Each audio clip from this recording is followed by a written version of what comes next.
हा आहे black hole, हा आहे व्हाईट होल आणि हा आहे वर्म होल.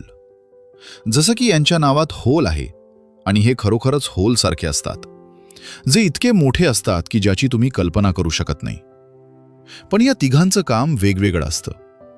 जिथे ब्लॅक होलमध्ये जाणारी कोणतीही वस्तू कधीच परत येऊ शकत नाही, तिथे व्हाईट होलमध्ये कोणतीही वस्तू आत जाऊ शकत नाही, उलट ती बाहेर फेकली जाते. आणि वर्म होल ही अशी गोष्ट आहे ज्याचा वापर करून आपण लाखो वर्षांचा प्रवास फक्त काही मिनिटात पूर्ण करू शकतो. पण जरा थांबा, तुम्ही कधी विचार केला आहे का की जर ब्लॅक होल सगळं काही गिळून टाकतो तर त्या सगळ्या वस्तू जातात कुठे? त्या कायमच्या गायब होतात का, की कुठेतरी दुसऱ्या जगात पोहोचतात? आणि जर व्हाईट होल खरंच अस्तित्वात असेल तर तो त्याच वस्तू बाहेर टाकतो का ज्या ब्लॅक होलने गिळल्या होत्या? म्हणजे हे दोघे एकमेकांशी जोडलेले आहेत का? आणि आता सर्वात धोकादायक प्रश्न, वर्म होल फक्त सायन्स फिक्शन आहे का, की खरोखरच ब्रह्मांडात असे शॉर्टकट्स आहेत ज्यामुळे आपण वेळ आणि अंतराला फसवू शकतो? ब्लॅक होल बद्दल सर्वप्रथम माणसांनी 1783 मध्ये विचार करायला सुरुवात केली, पण ते जणू एखाद्या काल्पनिक कथेसारखं होतं. त्यानंतर 1915 मध्ये अल्बर्ट आइन्स्टाईन यांनी याबद्दल विचार केला आणि एक थिअरी दिली, ज्याला जनरल रिलेटिव्हिटी म्हणतात. ही एक गणिती थिअरी होती जी कार्ल स्वार्झशील्ड यांनी 1916 मध्ये सोडवली. तरीही याचा ठोस पुरावा नव्हता की ब्लॅक होल खरोखर अस्तित्वात आहे की नाही. पण 1960 ते 70च्या दरम्यान शास्त्रज्ञांनी अंतराळात काही विचित्र सिग्नल्स पकडले. तिथे खूप वेगाने एक्सरेज निघत होत्या, पण त्यांचा स्रोत दिसत नव्हता. मग त्यांनी एक सिस्टम पाहिली, सायग्नस X1, जिथे एक तारा एखाद्या अदृश्य वस्तूभोवती फिरत होता. ती वस्तू दिसत नव्हती, पण तिचं गुरुत्वाकर्षण खूप जास्त होतं. इथून पहिल्यांदा जगाने मान्य केलं, हो, ब्लॅक होल खरोखर अस्तित्वात आहे. पण सर्वात ठोस पुरावा 2019 मध्ये इव्हेंट होरायझन टेलिस्कोपमुळे मिळाला, जिथे M87 नावाच्या गॅलेक्सीमध्ये एक ब्लॅक होल सापडला. M87 गॅलेक्सी आपल्या आकाशगंगा मिल्की वेलपेक्षा खूप मोठी आणि अधिक शक्तिशाली आहे. तिला तुम्ही ब्रह्मांडातील एक खरा राक्षस म्हणू शकता, कारण जिथे आपल्या गॅलेक्सीमध्ये सुमारे 10,000 कोटी ते 400 कोटी तारे आहेत, तिथे M87 गॅलेक्सीमध्ये सुमारे 100 लाख कोटी तारे आहेत. म्हणजे ताऱ्यांच्या बाबतीत ही आपल्यापेक्षा सुमारे 200 पट जास्त घन आहे. मित्रांनो, ब्रह्मांडातील प्रत्येक गोष्टीची एक कथा असते आणि ब्लॅक होलची कथा सुरू होते एका ताऱ्यापासून. असा तारा जो आपल्या सूर्यापेक्षा अनेक पट मोठा आणि अधिक शक्तिशाली असतो. या ताऱ्याच्या आत सतत न्यूक्लिअर फ्युजन चालू असतं, जे त्याला जिवंत ठेवतं. हे फ्युजन आतून बाहेर ढकलतं तर गुरुत्वाकर्षण त्याला आत ओढत राहतं. जोपर्यंत या दोन्ही शक्ती संतुलित असतात तोपर्यंत तारा स्थिर राहतो. पण एक दिवस ताऱ्याचं इंधन संपायला लागतं आणि जसं फ्युजन थांबतं तसं बाहेरची ताकद कमी होते. आता फक्त गुरुत्वाकर्षण उरतं आणि ते निर्दयपणे ताऱ्याला आत दाबू लागतं. तारा अचानक स्वतःच्या वजनानं कोसळू लागतो, जसं एखादी इमारत आतल्या बाजूनं कोसळते. मग एक भयानक स्फोट होतो, ज्याला आपण सुपरनोव्हा म्हणतो. या स्फोटात ताऱ्याच्या बाहेरील थर अंतराळात विखुरले जातात, पण त्याचा कोर उरतो आणि सतत आकुंचन पावत जातो, इतका की तो अत्यंत छोटा आणि अनंत घनतेचा बिंदू बनतो, ज्याला सिंग्युलॅरिटी म्हणतात. आता या सिंग्युलॅरिटी भोवती एक अदृश्य सीमा तयार होते, ज्याला इव्हेंट होरायझन म्हणतात. या सीमेमध्ये गेल्यावर परत येणं अशक्य होतं. प्रकाश सुद्धा या पकडीतून सुटू शकत नाही. आणि अशा प्रकारे एका ताऱ्याच्या मृत्यूपासून ब्रह्मांडातील सर्वात रहस्यमय राक्षस ब्लॅक होल जन्म घेतो. पण कथा इथे संपत नाही, कारण जे काही यात पडतं ते फक्त गायब होत नाही, तर एक असं रहस्य बनतं जे आजपर्यंत पूर्णपणे समजलेलं नाही. कल्पना करा, तुम्ही एका ब्लॅक होलच्या जवळ जात आहात. सुरुवातीला सगळं सामान्य वाटतं, फक्त गुरुत्वाकर्षण थोडं जास्त जाणवतं. पण जसं जसं तुम्ही जवळ जाता तसं गोष्टी विचित्र होऊ लागतात. तुमच्या पायांवर लागणारं गुरुत्वाकर्षण तुमच्या डोक्यापेक्षा जास्त होतं. म्हणजे तुमचं शरीर वर आणि खाली वेगवेगळ्या ताकदीनं ओढलं जातं. आणि इथून सुरू होतो एक धोकादायक परिणाम, स्पॅगेटिफिकेशन. तुमचं शरीर हळूहळू ताणलं जातं, लांब होत जातं. हाडं, स्नायू सगळं वेगवेगळ्या दिशांना खेचलं जातं आणि शेवटी तुम्ही तुकड्यांमध्ये तुटू शकता. आता समजा कसं तरी तुम्ही या ओढीतून वाचलात, तर तुम्ही पोहोचता एका सीमेला, इव्हेंट होरायझन. हा तो बिंदू आहे जिथून परत येणं अशक्य आहे. बाहेरून पाहणाऱ्याला असं वाटेल की तुम्ही तिथेच थांबलात. तुमचा वेग कमी होत जाईल आणि तुम्ही हळूहळू गायब व्हाल. पण तुमच्यासाठी वेळ सामान्य चालू राहील. तुम्ही काही खास जाणवल्याशिवाय आत पडत जाल.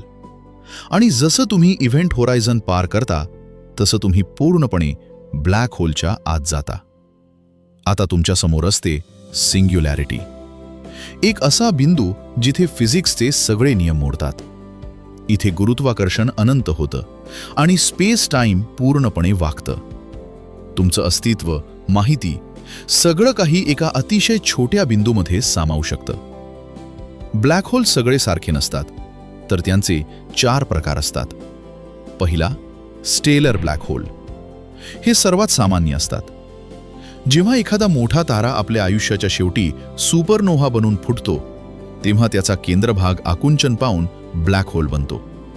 यांचं वजन साधारणपणे सूर्याच्या 5 ते 50 पट असतं. दुसरा, सुपरमॅसिव्ह ब्लॅक होल. हे ब्रह्मांडातील सर्वात विशाल असतात आणि प्रत्येक मोठ्या गॅलेक्सीच्या केंद्रात आढळतात, जसं मिल्की वेमध्ये. यांचं वजन लाखो ते अब्जो सूर्याइतकं असू शकतं. आपल्या गॅलेक्सीच्या केंद्रात असलेल्या ब्लॅक होलला सॅजिटेरियस ए स्टार म्हणतात. तिसरा, इंटरमिडिएट ब्लॅक होल. हे मध्यम प्रकारचे असतात, ना खूप छोटे ना खूप मोठे. यांचं वजन साधारण 100 ते 1,00,000 सूर्यांच्या दरम्यान असतं. हे दुर्मिळ आहेत आणि अजूनही यावर संशोधन चालू आहे. चौथा, प्रायमॉर्डियल ब्लॅक होल. हे काल्पनिक मानले जातात. असं मानलं जातं की हे बिग बँग नंतर लगेच तयार झाले असतील. यांचा आकार खूप लहानही असू शकतो. जर हे अस्तित्वात असतील तर ते ब्रह्मांड समजून घेण्यासाठी खूप महत्त्वाचे ठरू शकतात. आता व्हाईट होल बद्दल जाणून घेऊया. व्हाईट होल हा एक रहस्यमय ऑब्जेक्ट मानला जातो, जो ब्लॅक होलच्या अगदी उलट असतो. जिथे ब्लॅक होल प्रत्येक गोष्ट आत ओढतो, तिथे व्हाईट होल काहीही आत जाऊ देत नाही. उलट सतत वस्तू बाहेर फेकत राहतो. म्हणजे तुम्ही त्याच्या जवळ गेलात तरी तुम्ही आत जाऊ शकणार नाही. उलट एखादी अदृश्य शक्ती तुम्हाला दूर ढकलत असल्यासारखं वाटेल. यात फक्त वस्तू बाहेर येतात, आत काहीही जात नाही. काही शास्त्रज्ञ मानतात की ब्लॅक होलमध्ये गेलेल्या वस्तू कुठेतरी दुसऱ्या ठिकाणी व्हाईट होलमधून बाहेर येऊ शकतात. म्हणजे ब्रह्मांडात कुठेतरी एक प्रवेशद्वार आहे आणि कुठेतरी एक बाहेर पडण्याचं दार. आणि व्हाईट होल हे त्या बाहेर पडण्याच्या दारासारखं असू शकतं. पण सत्य हे आहे की आजपर्यंत कुणीही व्हाईट होल प्रत्यक्ष पाहिलेला नाही. तो फक्त वैज्ञानिक थिअरी आणि गणितामध्येच आहे. वर्म होल हा ब्रह्मांडातील एक असा रहस्यमय मार्ग मानला जातो, जो 2 दूरच्या ठिकाणांना थेट जोडू शकतो. तुम्ही त्याला एक शॉर्टकट टनेल सारखं समजू शकता. समजा तुम्हाला पृथ्वीपासून एखाद्या खूप दूरच्या गॅलेक्सीपर्यंत जायचंय. सामान्य पद्धतीनं तिथे पोचायला लाखो वर्ष लागू शकतात. पण जर वर्महोल अस्तित्वात असेल तर तुम्ही तीच दुरी काही मिनिटात किंवा सेकंदात पार करू शकता. कारण वर्महोल स्पेसला सरळ न ठेवता वाकवतो. जसं तुम्ही कागद वाकवून 2 दूरचे बिंदू जवळ आणता, तसंच वर्महोल स्पेस टाइम वाकवून एक बोगदा तयार करतो, ज्याच्या एका टोकातून तुम्ही आत जाता आणि दुसऱ्या टोकातून खूप दूर बाहेर पडता. काही शास्त्रज्ञ याला आइन्स्टाईन रोझन ब्रिज म्हणतात. पण सर्वात मोठी अडचण म्हणजे आजपर्यंत कुणीही खरा वर्महोल पाहिलेला नाही.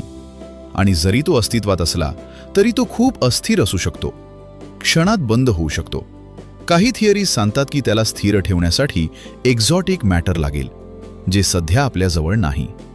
तरीही जर कधी माणसांनी वर्महोल समजून नियंत्रित केलं तर आपण ब्रह्मांडात कुठेही खूप कमी वेळात पोहोचू शकू आणि कदाचित टाइम ट्रॅव्हलही शक्य होईल.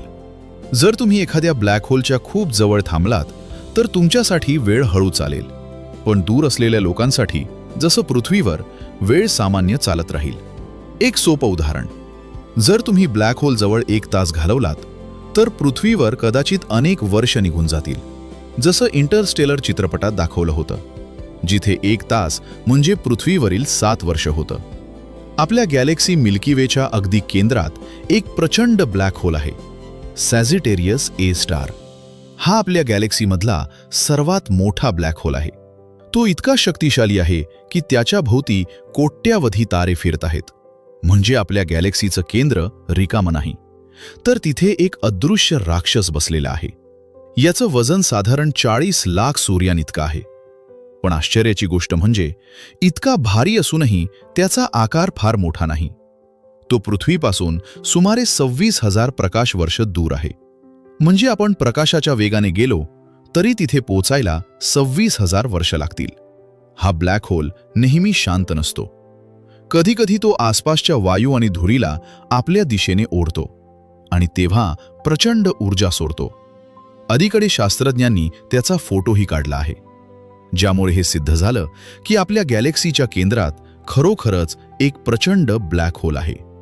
आता प्रश्न येतो, आपला सूर्य कधी ब्लॅक होल बनू शकतो का? उत्तर आहे नाही. कारण ब्लॅक होल बनण्यासाठी तारा खूपच मोठा असणं गरजेचं असतं आणि आपला सूर्य तितका मोठा नाही. सूर्य सध्या स्थिर अवस्थेत आहे आणि ऊर्जा देत आहे, पण सुमारे 5 अब्ज वर्षांनंतर त्याचं इंधन संपायला लागेल.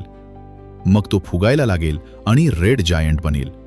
त्यावेळी तो इतका मोठा होईल की मर्क्युरी आणि व्हीनसला गिळून टाकू शकतो आणि कदाचित पृथ्वीही त्यात समावू शकते. त्यानंतर तो आपले बाहेरील थर अंतराळात फेकून देईल, ज्यामुळे एक सुंदर वायूचा ढग तयार होईल, ज्याला प्लॅनेटरी नेब्युला म्हणतात. शेवटी त्याचा उरलेला भाग एक व्हाईट ड्वार्फ तारा बनेल. हा व्हाईट ड्वार्फ हळूहळू थंड होत जाईल आणि खूप काळानंतर एक थंड अंधारलेली वस्तू बनेल. आशा आहे की तुम्हाला हा व्हिडिओ आवडला असेल. तर लाईक, कमेंट आणि सबस्क्राईब करायला विसरू नका.